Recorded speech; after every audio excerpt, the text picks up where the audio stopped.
Halo, selamat datang di channel Ruang Taktik. Di video kali ini kita akan analisis pertandingan timnas Indonesia melawan Bangladesh.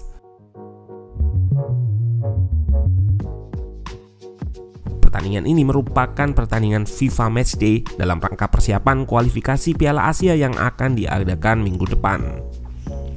Hasil pertandingan ini bisa mempengaruhi peringkat FIFA Indonesia yang sekarang berada di urutan 159.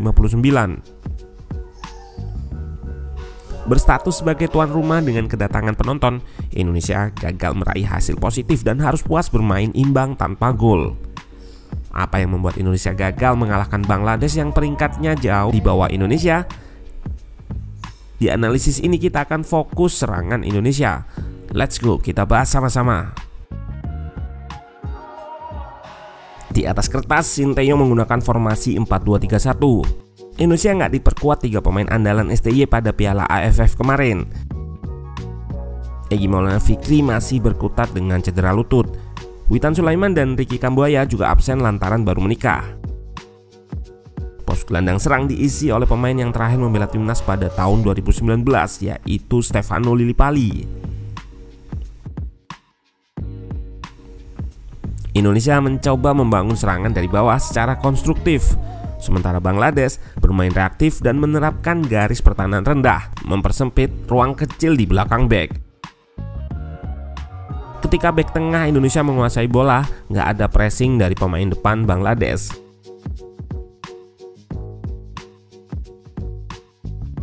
Masalah yang muncul adalah Mark Locke yang sering turun untuk menjemput bola sampai dekat bek tengah. Taktik ini memang banyak dipakai di Eropa yang biasa disebut salida la Volpiana. Konsep dan tujuannya ketika menghadapi 2 pressure, 1 gelandang turun untuk membentuk 3 versus 2. Namun pada pertandingan semalam nggak ada tekanan dari pemain depan Bangladesh, namun Klok atau terkadang Irianto kerap turun. Hasilnya Indonesia boros pemain di bawah dan mengurangi opsi pemain di depan. Fakhrudin juga nggak berani melakukan dribble dan memancing pemain Bangladesh untuk press. Idealnya tanpa pressing yang berarti, biarkan center back yang naik untuk melakukan progresi. Klok atau Irianto bisa jadi ekstra pemain tengah untuk opsi umpan. Serangan Indonesia nggak terkoneksi dengan baik. Timnas menguasai pertandingan dengan possession sampai 71%, tapi dominasinya di area yang nggak berbahaya. Babak kedua, Elkan Bagot masuk menggantikan Fakhrudin. Elkan lebih berani melakukan dribble dan dia memiliki keuntungan sebagai bek tengah kidal yang bermain di sisi kiri.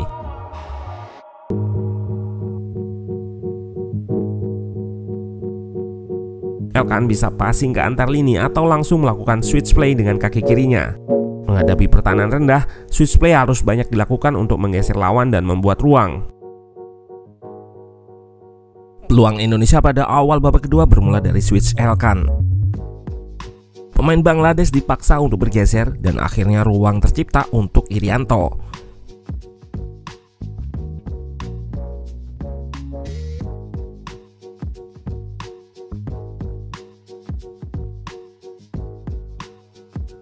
Pemain baru Persib ini melepaskan umpan terobosan ke Irfan Jaya tapi sayang gagal dimaksimalkan. Indonesia dominan menyerang dari sisi sayap.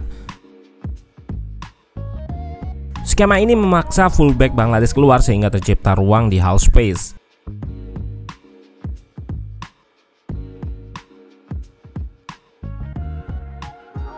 Timnas beberapa kali nggak bisa memanfaatkan ruang ini karena Rafli atau Lillipali terlalu sering di area tengah pada babak pertama. Padahal jika half space dimanfaatkan dengan baik seperti momen ini, Indonesia bisa melakukan penetrasi ke pertahanan Bangladesh dan membuat peluang.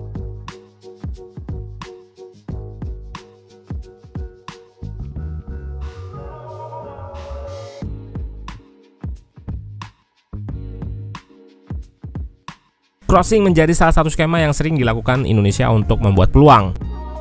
Tapi bek Bangladesh selalu dalam posisi yang bagus untuk menghalau crossing. Dari 15 crossing, hanya 2 yang sukses.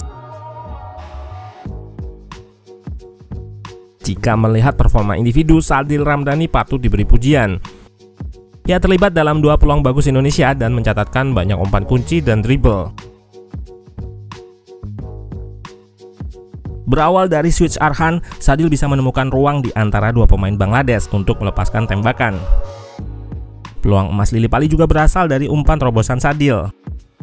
Hanya saja memang di beberapa momen, decision making masih lemah. Indonesia membuat 12 shot tapi nggak ada yang jadi gol. Ini menjadi catatan penting bagi timnas sebelum melawan tim yang lebih kuat di kualifikasi Piala Asia. Beberapa masalah di fase build up tadi, lalu seringnya melakukan long ball, juga masalah penciptaan peluang dan finishing harus segera dibenahi.